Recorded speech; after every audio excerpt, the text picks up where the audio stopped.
Gen X burnout is a strange, quiet creature. It doesn't announce itself with collapse or confession. It just hums in the background like a fridge you stopped noticing years ago. Here's the core idea. Gen X was trained to endure, not to interpret their feelings.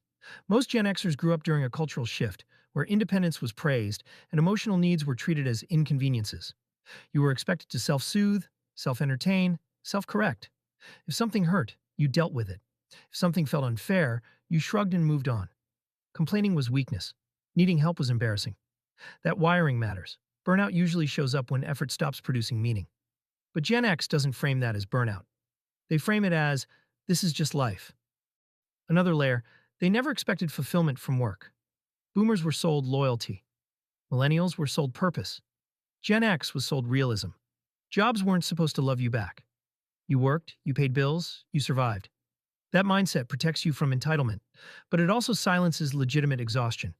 If you never expected joy, you don't feel allowed to feel depleted. There's also the historical timing. Gen X came of age watching institutions fail in real time. Divorces skyrocketing, layoffs normalized, pensions disappearing, authority figures exposed as unreliable. The lesson wasn't fix the system. The lesson was don't rely on it. So when systems grind them down, Gen X internalizes it instead of protesting it. This creates functional burnout. They keep showing up. They keep doing the work. They keep caring for parents, partners, households, jobs. From the outside, they look fine. Inside, there's a constant low-grade fatigue mixed with cynicism and emotional flattening. Not despair, not hope, just endurance. Why they're quiet about it is crucial. Gen X doesn't want pity motivational speeches, inspirational quotes, institutional solutions. They want relief without spectacle. And because Gen X prides itself on self-reliance, admitting burnout feels like admitting failure at the one thing they were told they should be good at, handling it. So instead of saying, I'm burned out, it comes out sideways.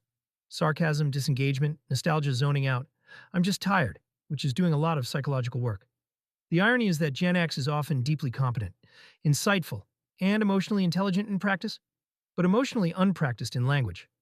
They can read a room instantly, manage chaos, and solve problems, yet struggle to articulate their own depletion. Burnout doesn't always look like collapse. Sometimes it looks like a generation that learned to survive so well it forgot to ask what survival was for.